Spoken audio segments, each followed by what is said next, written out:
আলহামদুলিল্লাহ ওয়াসসালাতু ওয়াসসালামু আলা রাসূলিল্লাহ আউযু বিল্লাহি মিনাশ শাইতানির রাজীম বিসমিল্লাহির রহমানির রহিম ওয়ালা তাজিদান্না আশাদ্দান নাস আদাওয়াতাল লিল্লাযীনা আমানুল ইয়াহুদ ওয়াল্লাযীনা আশরাকু সাদাকাল্লাহুল আযীম। সম্মানিত উপস্থিতি, প্রিয় সাংবাদিক ভাইয়েরা, অপমার এদেশের নাগরিক সমাজ, ফেসিবাদ মুক্ত বাংলাদেশের বর্তমান তত্ত্বাবধায়ক গভর্নমেন্টের দায়িত্বশীল ব্যক্তিবৃন্দ এবং সকল ইসলামী রাজনৈতিক দলের নেতৃবৃন্দ, বাংলাদেশের সকল রাজনৈতিক দলের নেতা এবং কর্মীগণ, আমি আজকে আমাদের এই সমাবেশের দর্শন এবং ফিলোসফি আপনাদেরকে একটু উল্লেখ করতে চাই। আপনারা সকলে জানেন, বিগত 17 বৎসর শেখ হাসিনার ফেসিড জগদ্দল পাথর আমাদের উপর চেপে বসেছিল। বাংলাদেশের প্রত্যেকটি প্রতিষ্ঠানকে ধ্বংস করা হয়েছে।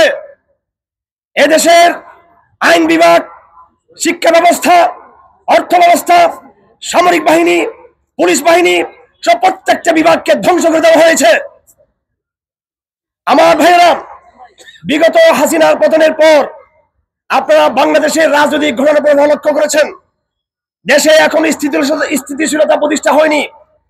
দেশের চরম এক অরাজক পরিস্থিতি তৈরি হয়েছে।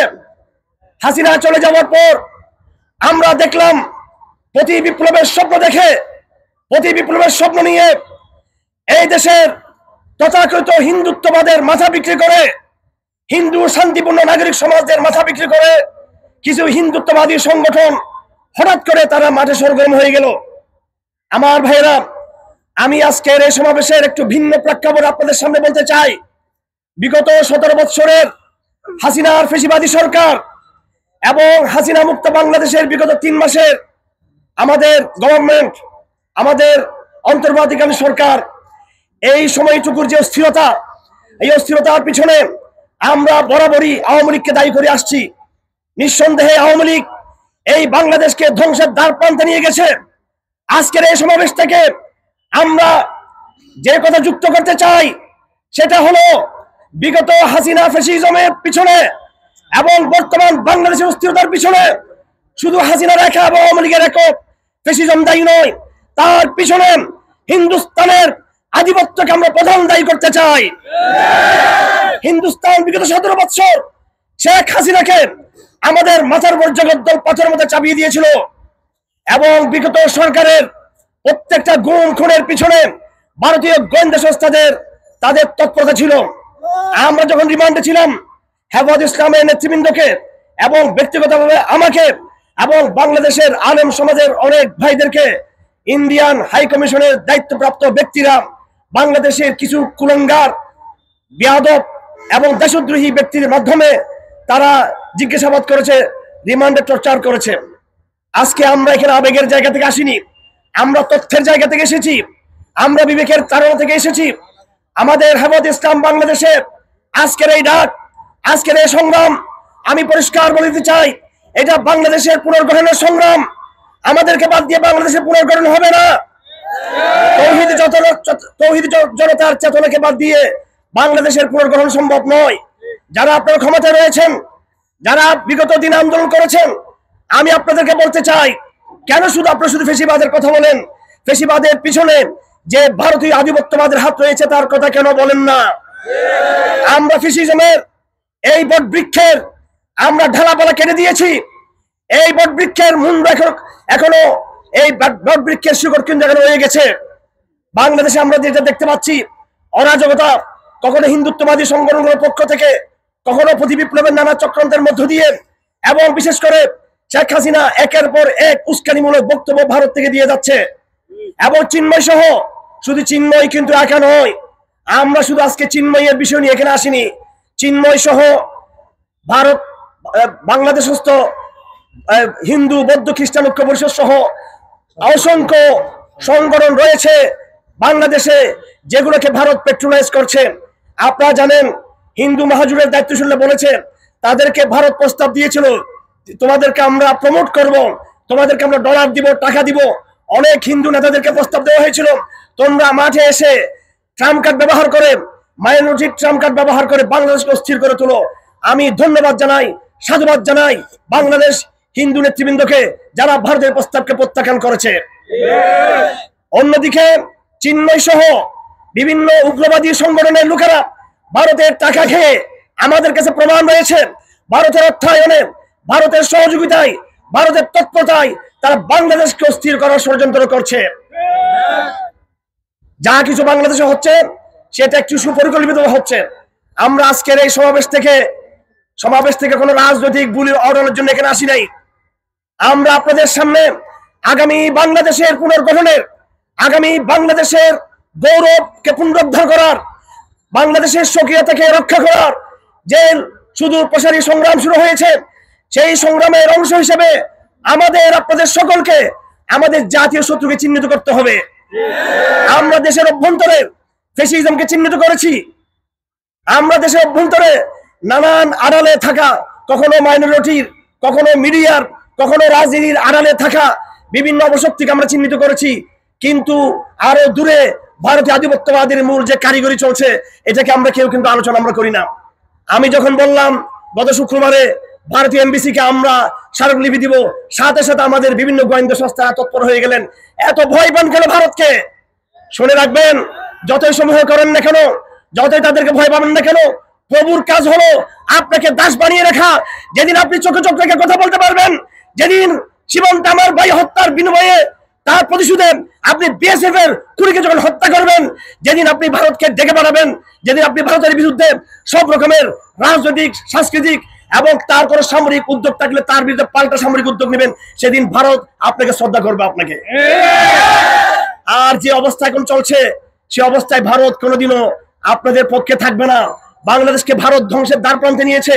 ভারতের কথা বললে অনেকে গা জ্বলে, ভারতের কথা বললে অনেকে এটাকে কৌশল পরিপন্থী বলে। আমরা দেখেছি ইতিমধ্যে মালদ্বীপ, নেপাল সহ এই দক্ষিণ এশিয়ার, শ্রীলঙ্কা সহ দক্ষিণ এশিয়ার প্রায় রাষ্ট্র ভারতের দাসত্বের নিকটতা ছিন্ন করে দিয়েছে। আমরা বাংলাদেশের বর্তমান সরকারকে বলবো, কূটনৈতিক ভারসাম্য তৈরি করুন। ভারতের বিকল্প আমাদের অন্য বন্ধু রাষ্ট্র রয়েছে, তাদের সাথে সম্পর্ক স্থাপন করুন। আমরা পাকিস্তানের কথা বলি না। যারা যারা ভারতের হয়ে কথা বলে, ভারতীয় এমবিসি তাদেরকে সাহায্য করে। আমি, নাসির মুনির, মীর ইদ্রিস, আমরা পাকিস্তান এমবিসির টাকা নিই না। আমরা পাকিস্তানের সাথে আমাদের কোনো সম্পর্ক নেই। বরং দক্ষিণ এশিয়ায় চীন রয়েছে, আর অন্য দেশ রয়েছে, সেই দেশগুলোর সাথে সম্পর্ক স্থাপন করুন। মুসলিম বিশ্বের সাথে, তুরস্কের সাথে, মালয়েশিয়াতে সম্পর্ক ডেভেলপ করুন। এমনকি আগ্রাসী ভারতের তুলনায় পশ্চিমা রাষ্ট্রের সাথে সম্পর্ক করতে আমাদের কোনো আপত্তি নেই। আমাদের দাবি হলো আপনারা ভারসাম্য নিয়ে আসুন। আজকের এই প্রতিবাদ সমাবেশ থেকে আমরা ভারতকে স্মারকলিপি দিয়েছি, স্মারকলিপি এখানে রয়েছে। আমি সাংবাদিক বন্ধুদেরকে একটু বলবো ধৈর্য দান করার জন্য। আপনারা আমাদের সহযোদ্ধা, আপনারা আমাদের সহকর্মী। বাংলাদেশের পুনর্গঠনে, আমরা নতুন এক বাংলাদেশ পুনর্গঠনে আমাদের স্মার্ট প্রস্তাব রয়েছে। আপনাদেরকে নিয়ে, সাংবাদিক ভাইদেরকে নিয়ে, মিডিয়াকে নিয়ে, রাজনীতিবিদদেরকে নিয়ে হেফাজত ইসলাম নতুন এক প্রকল্পে, নতুন এক হাইপোথিসিসে যেতে চাই। আমরা আশা করি সংগ্রাম শেষ না হওয়া পর্যন্ত আপনাদের সাথে থাকবেন। আমরা কোনো উগ্রবাদী এজেন্ডা নিয়ে আসি নাই। অন্যায়ের বিরুদ্ধে প্রতিবাদ এটা উগ্রবাদ নয়, খুনের বিরুদ্ধে প্রতিবাদ উগ্রবাদ নয়, গুমের বিরুদ্ধে প্রতিবাদ এটা উগ্রবাদ নয়, এবং দাসত্বের বিরুদ্ধে, আধিপত্যের বিরুদ্ধে প্রতিবাদ করা এটা উগ্রবাদ নয়। অবশ্যই ভারতকে থামাতে হবে এখানে, ভারতকে থেমে যেতে হবে এখানে। অন্যথায় ভারত যে পথে আগাবে, আমরাও সেই পথে কাউন্টার করার চেষ্টা করবো ইনশাআল্লাহ আজিজ। এই মাঠে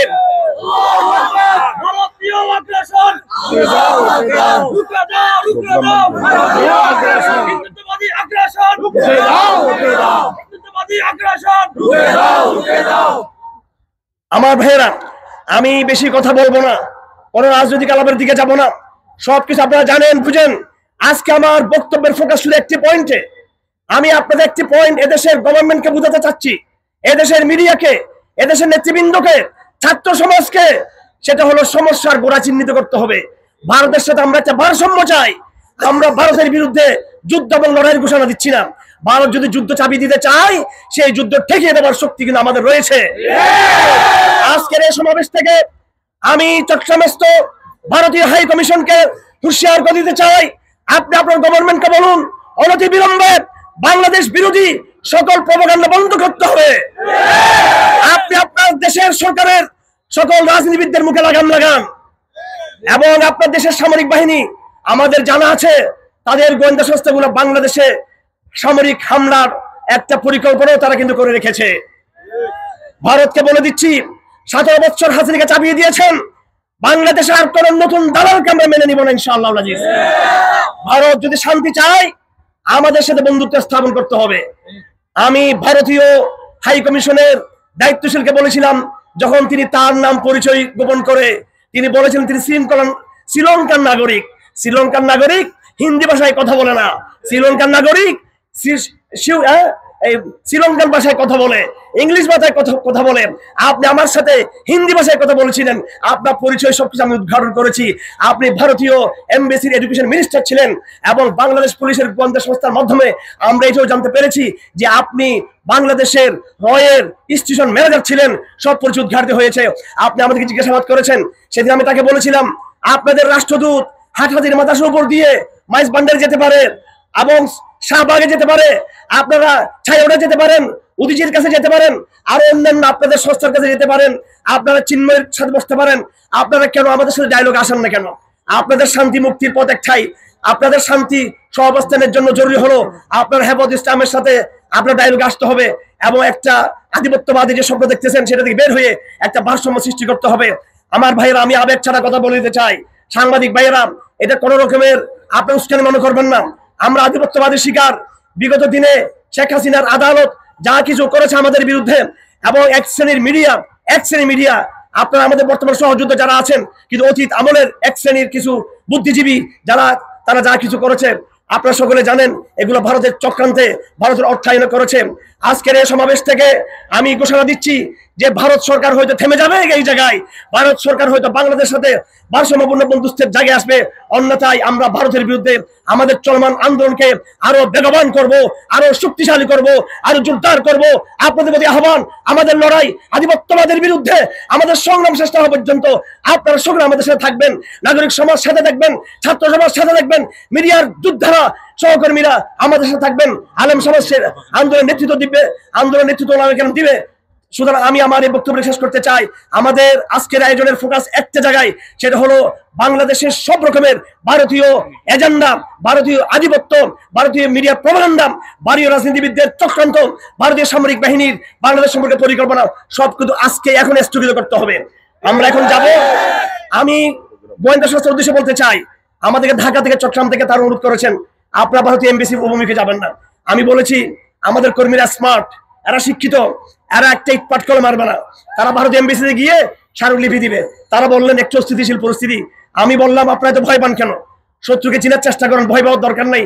তারপর তারা অনুরোধ রেখেছেন, সরকার অনুরোধকে আমরা সামনে রেখে আমরা এই চিঠি সরাসরি কুলশিষ্ট চট্টগ্রামের ভারতীয় হাই কমিশনের দিকে না গিয়ে আমরা জেলা প্রশাসকের মাধ্যমে ভারতীয় হাই কমিশনকে সেই চিঠি দিতে চাই। সেই চিঠি আমরা আজকে দিব। চিঠি দেওয়ার পরে সাংবাদিক ভাইদেরকে আমরা ইনশাআল্লাহ সেই চিঠির কপি আমরা দিয়ে দিব এবং জনগণের সামনেও আমরা সেই চিঠি সার্কুলার করব। আপনারা আমাদের এই রুটম্যাপ ধরে আগামী আন্দোলনকে অব্যাহত রাখবেন এই আশা আমি করি। এই জমিতুল ফালার ময়দান হলো আমাদের শহীদ সাইফুল ইসলামের রক্ত বিজড়িত, তার স্মৃতি বিজড়িত। এখানে তার জানাজা অনুষ্ঠিত হয়েছে। সেই জানাজার দিন থেকে আমরা আধিপত্যবাদের নতুন এক মাইল ফলক রচনা করেছি। আজকে আমরা দ্বিতীয়বার এখানে জমায়েত হয়েছি। ইনশাআল্লাহ বাংলাদেশের উপর যে আধিপত্যবাদ চাপিয়ে দেওয়া হয়েছে, ভারতীয় আধিপত্যবাদের বিরুদ্ধে আমাদের এই সংগ্রাম চলমান থাকবে। আমি আশা করি আপনারা এই যুদ্ধ শেষ না হওয়া পর্যন্ত, ভারতকে ক্ষান্ত না করা পর্যন্ত আপনারা আমাদের সম্পর্কের সাথে যুক্ত থাকবেন। ওয়া মা আলিল বালা ওয়া আলহামদুলিল্লাহি রাব্বিল আলামিন।